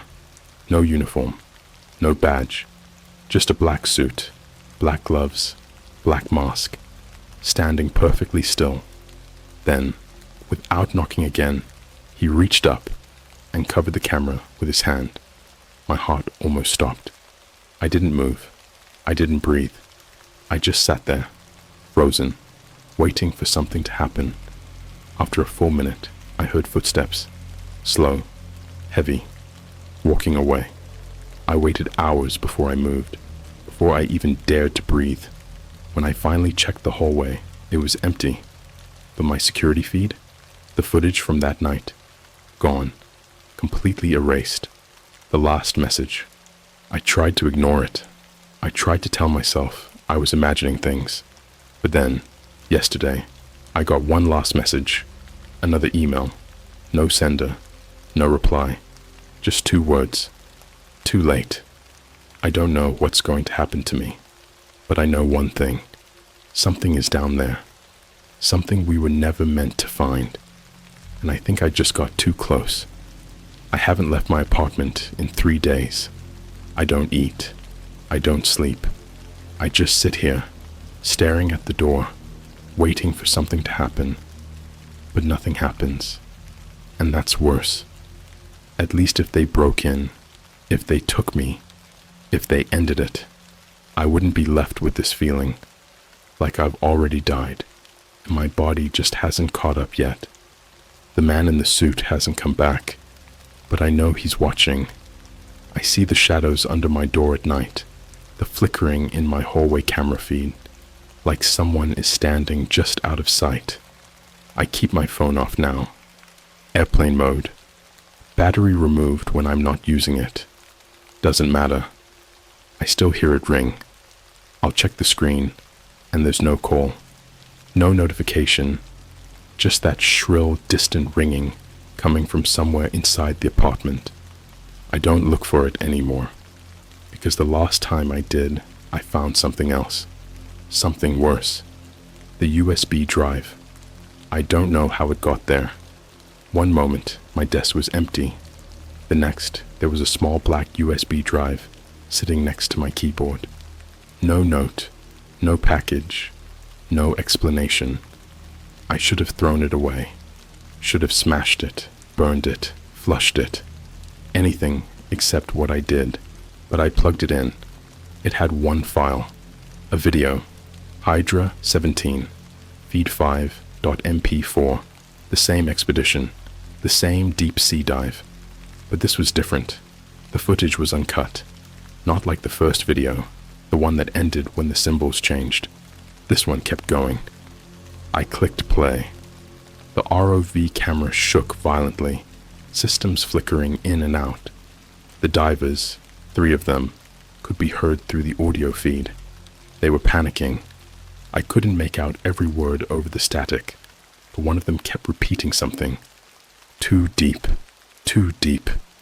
The camera panned, and that's when I saw the bodies, suspended in the water. No, not floating, standing. Hundreds of them, rows upon rows of drowned men, women, and children, just standing on the ocean floor, perfectly upright, as if they had walked there. Their eyes were open, mouths open, skin pale, bloated, but untouched by decay. And they were looking at the door, not at the camera, not at the divers, just staring at the entrance, like they were waiting. One of the divers, his name tag read J. Marquez, was sobbing, his breathing too fast, too shallow. He kept saying, Don't touch it. Don't touch it. The second diver, across, ignored him. He reached out and pressed his gloved hand against the stone door. The symbols began to glow. The hum returned, louder this time, almost melodic. Then the water shifted. Not a current, not a wave, like the ocean itself had breathed in. And the drowned bodies, they turned, every single one of them at the same time, head snapping toward the camera, eyes rolling backward into blackness. And then the door opened. The thing that crawled out, the footage glitched, the timestamp froze, but the door was open now, a black void, deeper than the ocean itself, and something came out. At first, it didn't look like anything, just a shadow spilling forward like ink in water. Then a hand, not human, too many fingers, too long, the knuckles bent the wrong way, like something that had never needed to use them before. Then another, then a face, not alien, not demonic, just wrong, like someone had tried to build a human from memory, but got everything slightly off. The skin was translucent, showing veins that didn't pulse. Its mouth was too wide, and when it opened, God, when it opened, it wasn't a mouth at all, just an endless hole in its face, stretching wider and wider until it wasn't a face anymore, just a void lined with teeth. And it screamed. The camera malfunctioned. The feed cut to static, but the audio kept playing. The divers were screaming too. One of them was praying. Another was begging for his mother. Then a sound I will never forget. A crunch, like bones being bent inside out. Then silence. Just the open door, the motionless drowned, and that thing, staring directly into the camera. And then, in the last frame, before the feed cut out for good, it smiled. The lost survivors. I threw up, right there at my desk. My entire body was shaking uncontrollably. I ripped the USB out of my computer and threw it across the room. But it didn't matter. I had seen it now. I started researching again. There were 2 survivors from the Hydra 17 crew. One, Dr. Harlan Reeves, was reported missing shortly after the mission. His wife claimed he had started sleepwalking, waking up in random places, murmuring in languages no one recognized. Then one night, he just walked into the ocean and never came back. The other survivor was Avery Cross, the same A Cross from the video. But here's the thing, she never spoke again. When the rescue team found her, she was sitting in the raft, staring at the water, not blinking, not responding, just staring. She was institutionalized for 11 years. Then, last year, she disappeared. Not escaped, disappeared. Security footage shows her sitting on the edge of her bed at 3:13 a.m. Then she stands, walks to the door, and vanishes. Not out the door, not into the hallway. She just isn't there anymore. I don't know what I've uncovered. I don't know what's watching me. But I can't sleep, because when I close my eyes, I see that door. And I know, one day soon, it's going to open again. I don't know how much time I have left. I don't even know if time is real anymore. There's something in my apartment. It doesn't make noise. It doesn't move when I'm looking at it. But I know it's here. I feel it watching me. I see the shadows shift when they shouldn't. I hear breathing behind me when I'm alone. And last night, I saw my reflection blink when I didn't. But I need to finish this. I need someone to know. Because I found the last recording. And now I understand what happened to the Hydra 17 crew. Now I know what's waiting beneath the ocean. And I think I know why they want me to stop digging. The final transmission. It wasn't on the deep web. It wasn't hidden in some forgotten archive. It was in the last place I ever thought to look. My own email. A draft. Unsent. Dated 3 days before I ever heard about the sunken pyramid. I didn't write it, but it was addressed to me. No subject line. No sender. Just an attachment. Hydra 17. Transmission 44. Wave. I played it. It started with static, but not normal static. Wet static, like something breathing underwater. Then, a voice. Dr. Harlan Reeves. His last recorded words. And the way he spoke. God. It wasn't human. His voice was layered, like 100 versions of himself speaking at once. Some whispering, some screaming, some speaking in languages I didn't recognize. But the words were clear, and I wrote them down exactly as I heard them. We were wrong. It isn't a ruin. It isn't abandoned. It's a tomb. And we opened it. We thought they were gone, but they were waiting. They were waiting for the door to open, and we let them out. I hear them now. They're inside my head, inside my blood. I see them in my reflection. I see them in the water. They are coming back. They are already here. They just needed someone to remember. The recording cut out, and then I saw something that made my stomach drop. The file wasn't downloaded. It was already on my computer, meaning it had always been there, waiting for me to find it. The drowned man. I don't go outside anymore, because 2 nights ago I saw him, standing across the street, a man in a diving suit, not modern, old, rusted, the kind deep sea divers used in the 1940s. His helmet was cracked, his suit was dripping wet, and through the shattered glass of his visor, I saw his face, swollen, pale, lips curled into a smile. His eyes were black, no pupils, no irises, just 2 empty holes staring directly at me. Then he raised his hand and slowly curled his fingers into a knock, knock, knock, knock, from across the street, like he was waiting, like he knew that, eventually, I would let him in. The voices in the water. Last night, the sink turned on by itself. At first, I thought it was just a plumbing issue, but then I heard it, the whispering, not from my phone, not from my apartment, from the water. I walked closer, and the voices grew louder, clearer, and when I looked down into the dark water, I saw my own reflection mouth the words, "You are already drowning." And then I felt it, a pull, not physical, deeper, like my mind was tilting forward, like something inside me was slipping, being dragged into the reflection. I ripped myself away. I haven't touched water since. I don't drink it. I don't shower, because I think that's how they get in. Avery Cross is not dead. I started researching again. I don't know why. I should have stopped. I should have burned my computer and run, but something won't let me. Like my own thoughts aren't mine anymore.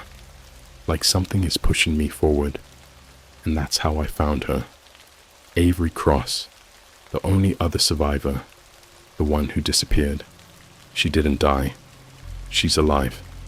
And she left me a message. I don't know how she found me. I don't know how she got my number, but I woke up this morning, and there it was. A single text, a single set of coordinates, and 4 words. Don't drink the water. The last warning.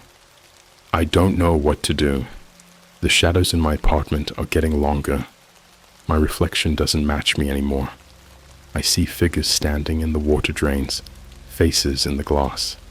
And last night, I saw something standing inside my closet. It didn't move. It didn't breathe. But I swear to God, when I blinked, it was closer. I think they've already gotten in, and I think they're making me write this, because when I opened my notes just now, I saw a sentence I don't remember typing, words I don't remember thinking, and it was written in the same symbols from the door. I don't know what it means, but I think I'm about to find out, because I can hear them outside, knocking. I haven't seen the sun in 6 days. I don't know what's real anymore. I don't know if I'm still alive. Something is inside me. I feel it in my bones, my veins, under my skin. And the worst part, I don't think I wanted to leave. The last call. I got a phone call last night, 3:13 a.m. I didn't want to answer it, but my body moved on its own. My hands, my fingers, I didn't control them. I picked up, and they were breathing on the other end. Not a person, not an animal, something deeper. The sound of the ocean floor exhaling. Then a voice, wet, hollow, speaking through water. You left the door open, and I remembered. I remembered everything. I never told you the full truth, because I didn't want to remember what I did. But I was on the Hydra 17 mission, the expedition. They erased it, wasn't my name, not the one you know, but I was there. I was with Dr. Reeves, with Avery Cross, and I saw what was inside. I felt it wrap around my mind, fill my head with water and voices. I was the one who opened the door, and when they pulled me out, I wasn't the same. They tried to erase me. They changed my name, wiped my records, made me forget. But you can't cut out the ocean. You can't erase what is already inside you. And I think that's why I started looking again, because they wanted me to. Because I was always supposed to come back. The drowned girl in my bathtub. Tonight, the water came for me. It filled my apartment without ever spilling through the doors, the walls, the windows. I blinked, and I was sinking. My furniture floated around me. My body moved too slow, too heavy, and I saw her. A girl, curled up inside my bathtub, her hair spreading like ink. Her skin was grey, swollen, lips blue, and when she opened her eyes, they were mine. I couldn't breathe, not because of the water, but because my lungs didn't need to. My heart stopped beating, and I felt it, the weight, the pull, the tide inside me, dragging me downward, and I understood. I finally understood. We never left. We never left the pyramid. We never escaped. The moment we touched the door, the moment we let them see us, we drowned. And everything after that, just an echo, a memory playing on repeat, a copy of myself, running, searching, clawing at the surface. But the real me, I was still down there, still standing with the others, staring at the door, waiting for it to open again. And tonight, I think it finally did. The last warning. I can feel the ocean calling me home. The water drips from my ceiling, pools under my feet, and when I close my eyes, I see the drowned ones, waiting, watching, smiling. I don't know if this post is real. I don't know if I'm real. But if you're reading this, if you ever hear knocking at your door at 3:13 a.m., if your reflection moves when you don't, if you ever wake up and taste salt water in your mouth, it's too late. They already let you in.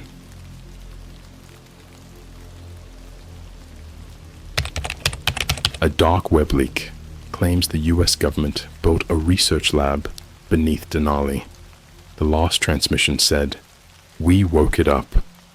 Alright, before I even get into this, let me just say, I know how this sounds. Trust me, I'm not some conspiracy nut or one of those guys who spends all day arguing about government cover-ups. I'm just a regular guy who got way too curious and ended up seeing something I was never supposed to see. And now, I think someone's watching me. It all started 2 weeks ago. I was up late, scrolling Reddit, watching random YouTube horror stories. You know, the usual internet rabbit hole. I don't even remember what I started with, but somehow I ended up in one of those deep web conspiracy threads. You know the kind. Sketchy screenshots, grainy videos, people claiming to be ex-military, or government insiders dropping cryptic messages. At first, I didn't take it seriously. I mean, these forums are always full of BS. But then, I found a post that was different. It had 0 upvotes, no comments, and was posted just a few minutes before I saw it. The title: "Do not click this link. Denali. Deep Research Lab. Something woke up."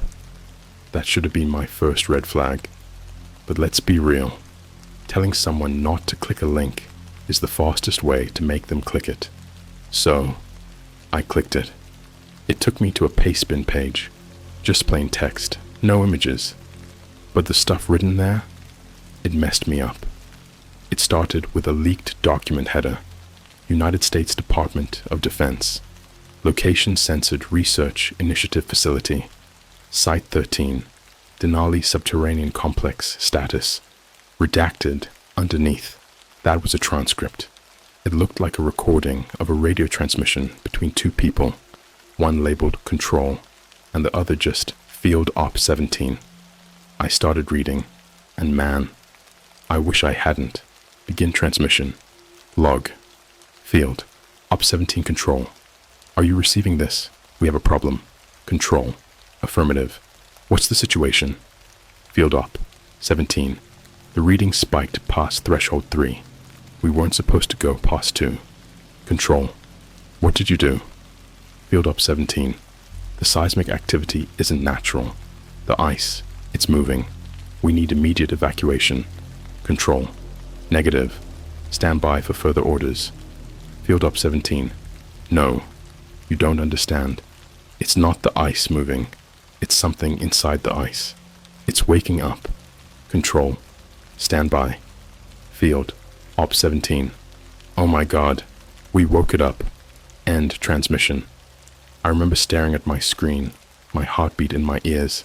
This had to be fake, right? Just another creepy pasta someone cooked up. But then, I noticed something weird. The pastebin page refreshed itself, just for a split second. But when it came back, the text was gone, like completely wiped. A new message popped up instead. This paste has been deleted. I felt a weird chill run down my spine. That was fast, too fast, like someone was watching the page in real time. Then my phone buzzed. A new email. No sender name, no subject, just a single line of text. Delete your history. I swear to God, I almost threw my phone across the room. I clicked out of everything, closed the tabs, deleted my history, even restarted my router. My heart was pounding. I sat there, staring at my dark screen, trying to convince myself I was just being paranoid, that it was just a troll. Then I heard it, a soft click from my front door, like someone was testing the lock, and that's when I knew whatever I had just seen was real. I didn't move. I didn't breathe. The sound came again, a slow, deliberate click against the lock, like someone was testing if it would give. I live alone. I never told anyone I clicked that link. My apartment is on the 3rd floor, and there's no reason for anyone to be at my door at 3:14 a.m. My laptop screen was still black, my phone screen dim. The room was silent, except for the faint hum of my fridge and the distant sound of sirens somewhere in the city. But outside my door, I swear I could hear breathing. I grabbed the closest thing I could use as a weapon, this old, half-empty vodka bottle from my counter, and I crept toward the peephole. There was nothing there. The hallway was empty, just dim orange light from the shitty flickering bulb near the stairwell. But something was wrong. You ever get that feeling, like your brain knows something is off, but it hasn't told you what it is yet, like you're looking at a puzzle with a missing piece? I stood there staring out, trying to figure out why my stomach was twisting itself into knots. And then I noticed the hallway was too quiet. I live in an old building. The walls are thin. I can always hear my upstairs neighbor walking around or the guy next door coughing up a lung at night. But now, nothing. No distant TV murmurs, no pipes creaking, just absolute, suffocating silence. And then, a soft tap against the peephole. I staggered back, nearly dropping the bottle. Something had tapped the glass, but there was no one there. That was enough for me.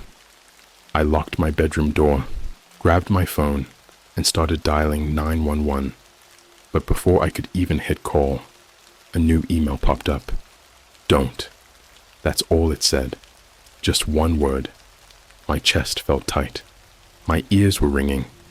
Someone was in my phone. Someone was watching me in real time. And then, I heard my front door unlock. Not forced, not kicked in. Just a simple, quiet click. Like whoever was outside had a key. I had no time. I slid under my bed just as the door slowly creaked open. Footsteps. Slow, careful, deliberate.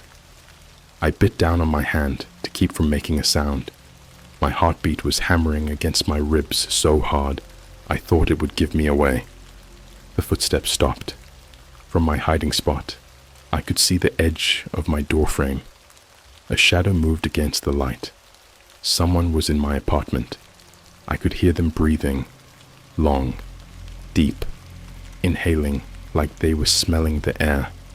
I wanted to scream. I wanted to run, but I just pressed myself deeper into the shadows, gripping the vodka bottle so hard my fingers went numb. Then, after what felt like hours, the footsteps started again. They didn't come toward the bed. They walked straight into my bathroom. The light flicked on. The sink turned on. I heard rummaging. They were going through my things. Then, something even worse. The sound of writing. A pen scratching against paper. I don't know how long I laid there, frozen, listening to the sound of someone writing in my own bathroom. But finally, the sink turned off. The light clicked off. The footsteps moved back toward the front door. And then, they left. For almost a full minute, I didn't move. Didn't even breathe. Then, when I was sure I was alone, I crawled out, my legs shaking so bad I could barely stand. The apartment smelled different, like stale air and something faintly metallic. I checked every room, every corner.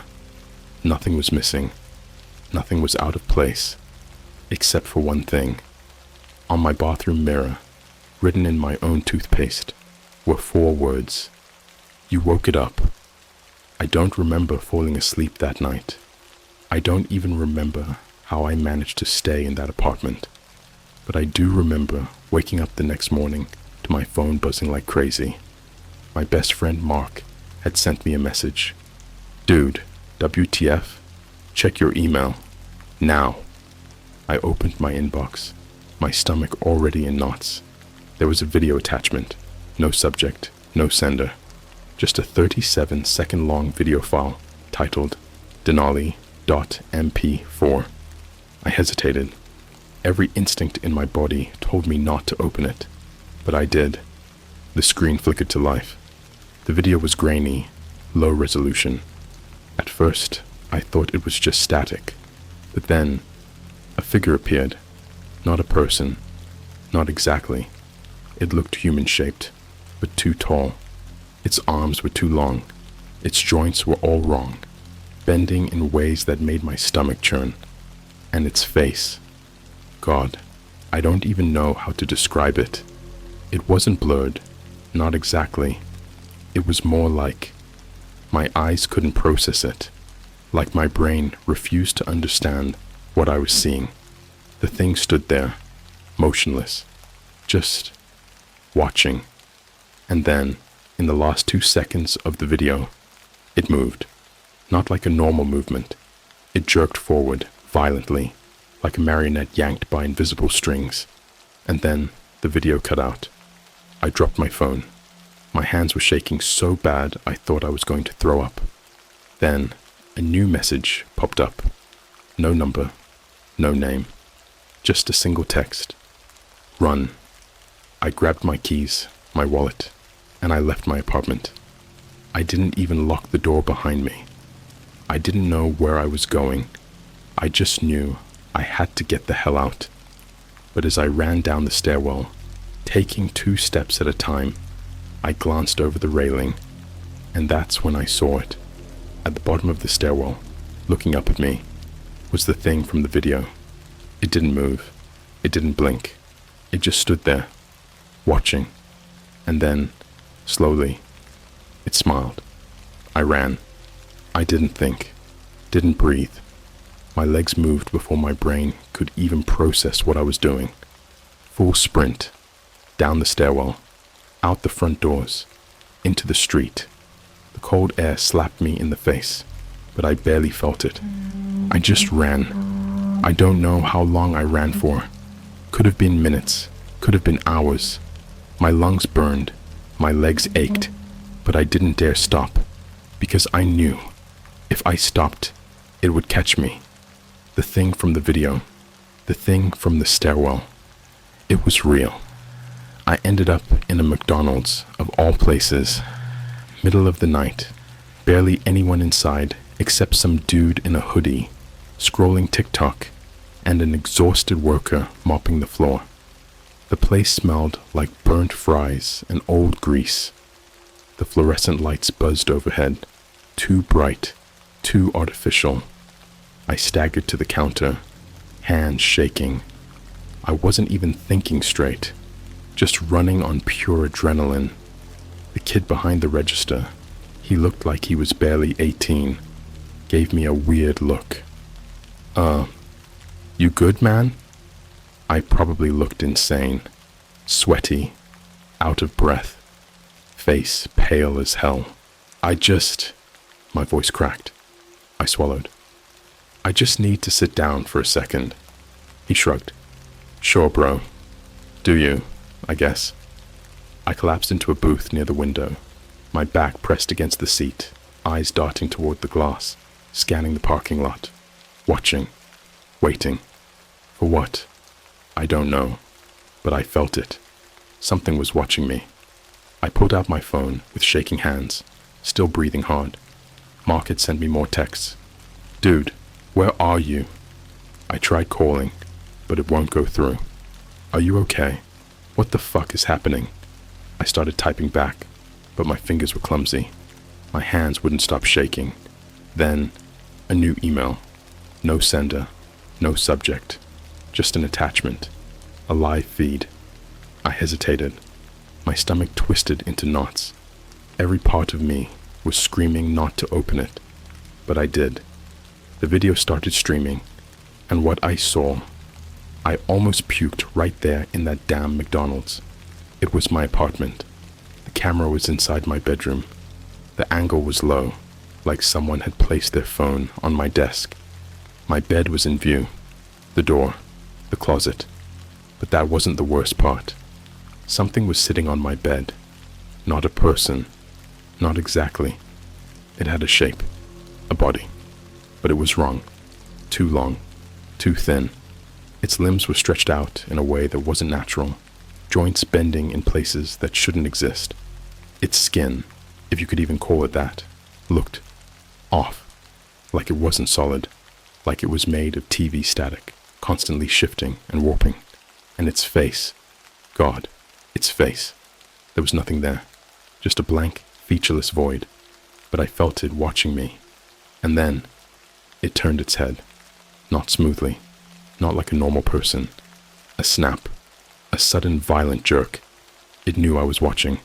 The video feed cut to black. My whole body went ice cold. A slow, creeping horror crawled up my spine. My heart pounded against my ribs. I sat there frozen, gripping my phone so hard my knuckles turned white. And then, my phone buzzed. A single message. I found you. My blood ran cold. I looked up. Outside, in the parking lot, beneath the sickly yellow glow of the streetlights.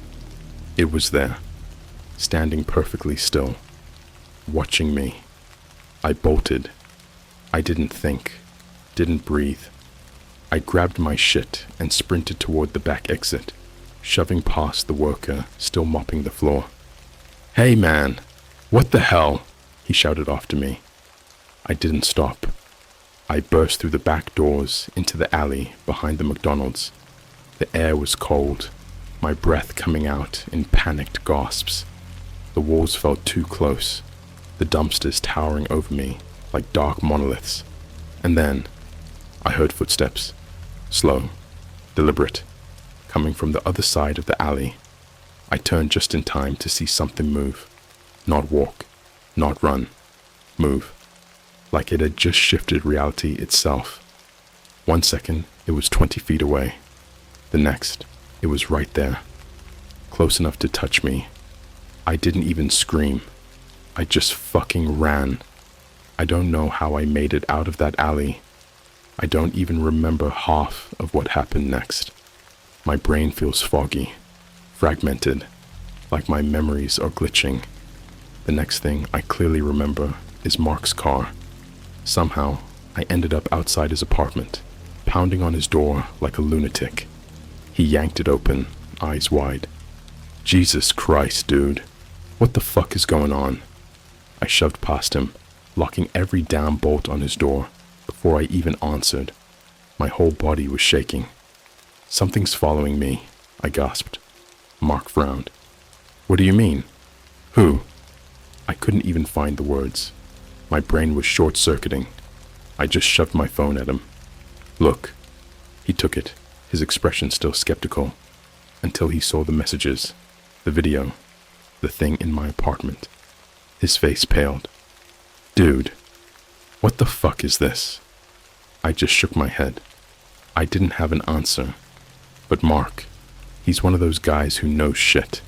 He's into all that deep web, conspiracy theory, hacking stuff. If anyone could figure out what was happening, it was him. He sat down at his laptop, muttering under his breath as he started typing. Okay, let's think. Let's be logical. Maybe it's some kind of ARG, or deep web scare tactic. He didn't sound convinced. His fingers were shaking. Then, he stopped, stared at the screen. His face went blank. "What?" I asked, my stomach twisting. He didn't answer, just turned the screen toward me. And I swear to God, my heart fucking stopped. It was a live feed, but not of my apartment, of Mark's apartment. The camera was inside the room, with us, and standing in the corner, behind me, was the thing, watching, smiling. Mark didn't scream. I don't think his brain even processed what he was seeing fast enough to react. But I saw the color drain from his face, his mouth opening slightly, like he wanted to say something, but the words got stuck in his throat. I didn't turn around. I couldn't, because if I turned around and saw it standing there, I knew something in me would break. So I did the only thing I could. I grabbed Mark and fucking ran. I yanked him away from the desk so hard that his chair toppled over.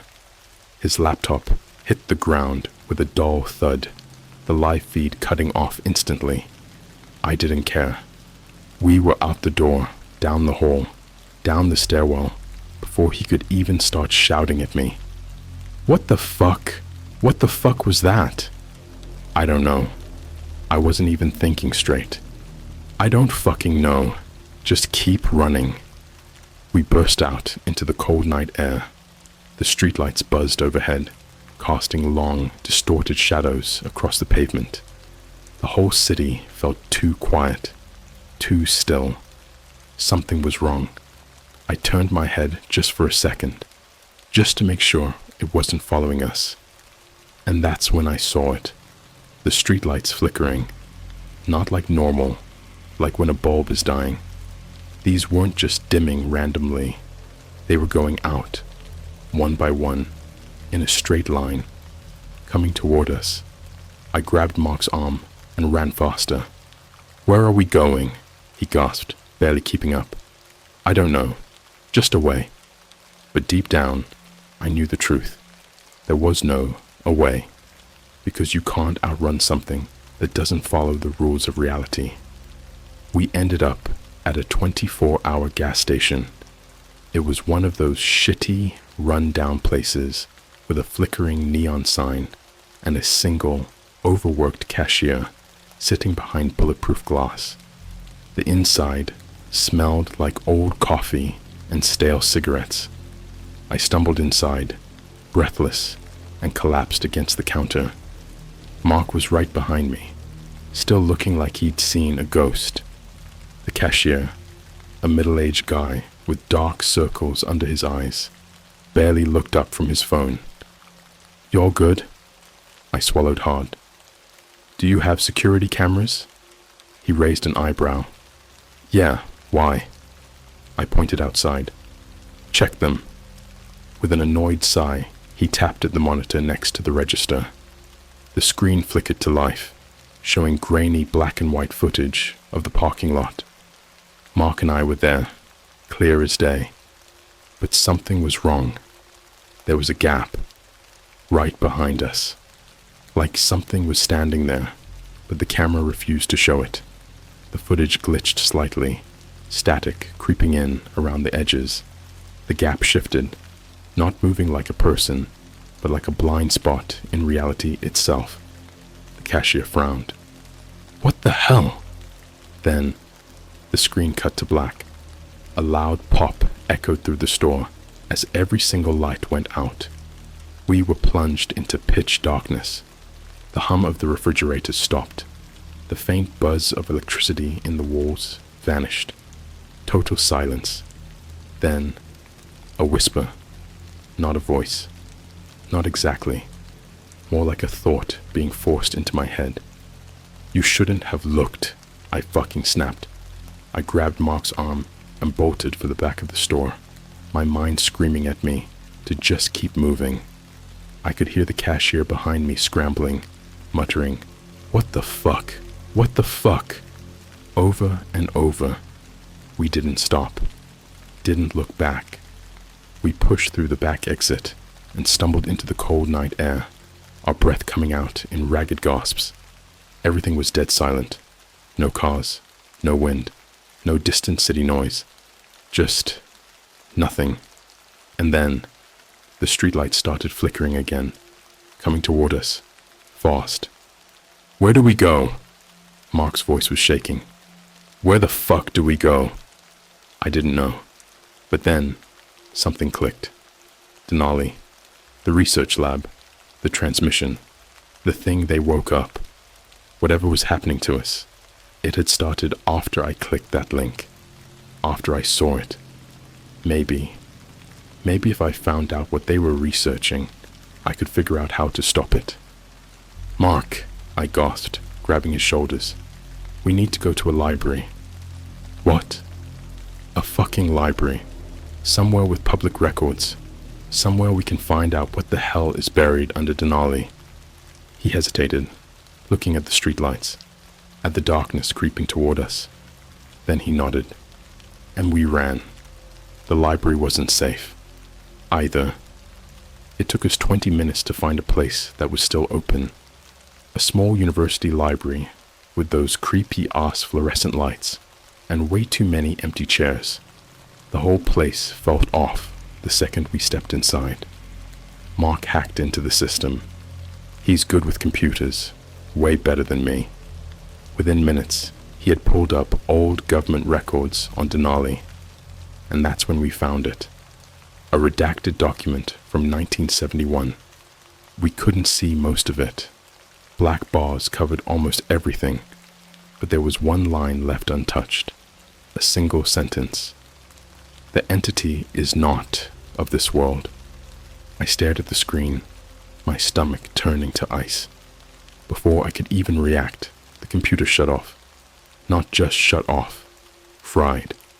The screen flickered, glitched, then went completely dead. Every light in the library went out. I heard footsteps. Not normal footsteps. Wrong footsteps. like someone was dragging themselves forward in jerky, unnatural motions. Then, a whisper, right behind me. "You were never supposed to know." I turned, and I saw it. Not a shadow, not a person, not a demon. Something else. Something that was never meant to be seen by human eyes. And then, everything went black. I woke up somewhere wrong. It wasn't the library anymore. It wasn't anywhere. I was lying on my back, staring up at nothing. Just a vast, endless void of shifting, flickering darkness. It wasn't black. It wasn't a color at all. It was absence. Like my eyes weren't meant to process what I was seeing. And the worst part? I couldn't move. I wasn't tied down. I wasn't paralyzed. It was worse than that. It felt like my body wasn't even there.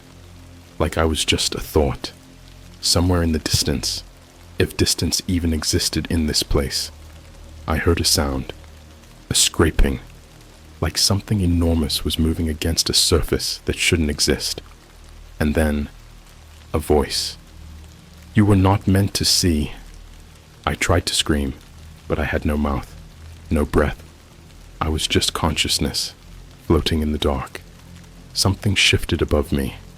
I couldn't tell what it was. My brain refused to process it. It wasn't just big. It was beyond scale. My vision twisted, my thoughts crumbling under the weight of something too massive, too ancient, too real. I felt it watching me, not with eyes, not with anything I could understand, but its attention was on me. "You looked too long," the void rippled, and suddenly, I was falling. I hit the floor hard, a real floor, something solid, cold. My body was back, but my head was spinning, my stomach lurching like I'd been dropped from miles above. I gasped, my lungs finally pulling in air. I was back in the library, but it was wrong. The lights were still off. The air felt thick, heavy, wrong. Like the whole building had been left to rot for 1,000 years in some place where time didn't work right. The bookshelves were warped, stretching impossibly high into the shadows. The walls breathed, slow, rhythmic pulses, like the building itself was alive. And the worst part, I wasn't alone. Mark was there, but something was wrong with him. He was standing in the middle of the room, motionless, his back to me. His head was tilted at an unnatural angle, like his neck had been twisted too far. "Mark," I croaked. My voice was hoarse, broken. He didn't respond. He just stood there. I staggered forward, my legs barely working. My body felt heavy, wrong, borrowed, like I wasn't sure if it was actually mine anymore. I reached out, touched his shoulder, and then he turned. His face. Oh God, it wasn't Mark anymore. It was his body, but his face. It was blurry, like a corrupted image file, like my brain couldn't process it. His mouth opened, too wide, and from deep inside his throat, something else spoke. "You should not have seen." I stumbled back. The wall shuddered, the floor cracked, the air buzzed with something that wasn't sound, but still hurt to hear. Then, Mark moved, fast, too fast. He blurred forward in a way that wasn't natural, wasn't human. I ran. I didn't know where I was going. I just ran. The hallway stretched impossibly long. The doors were all wrong, twisting and shifting. Somewhere behind me, I heard Mark's voice. But it wasn't a voice anymore. It was glitches, static, something broken. "You woke it up." I didn't look back. I kept running, pushing through a door that shouldn't have been there. And suddenly, I was outside. Reality was broken. The sky above me wasn't a sky. It was static, shifting, glitching, like a corrupted video file trying to render something that shouldn't exist. The city was wrong. Buildings stretched too high, twisting at impossible angles. Windows stared like eyes. The streets were empty, but I could feel something watching me from everywhere. And the sound, that awful bone-deep hum, like the universe itself was about to crack apart. I stumbled forward, my breath coming in ragged gasps. I had to find help. I had to. A shadow moved, not a normal shadow. A hole in reality itself, something outside of existence. And then, it stepped forward. The thing, the entity. I don't have the words. It wasn't a shape. It wasn't a creature. It was just wrong. It moved without moving. It shifted in a way that made my brain feel like it was melting. And then, it smiled. Not a mouth. Just the idea of one. A concept forced into my mind. And suddenly, I understood. It wasn't following me. It had never been following me. It had always been here.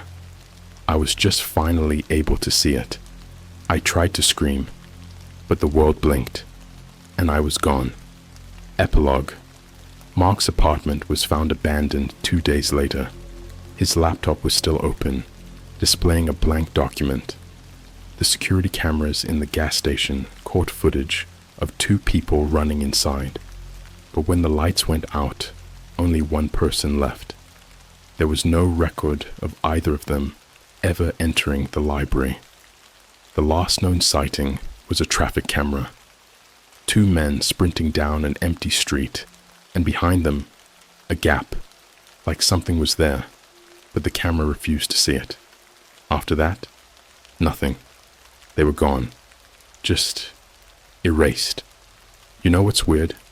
I tried to find that pastebin link, the one that started all this, but it's gone, like it never existed.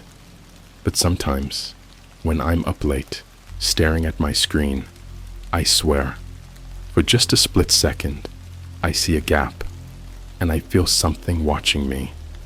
This is my last warning. If you see it, it already sees you.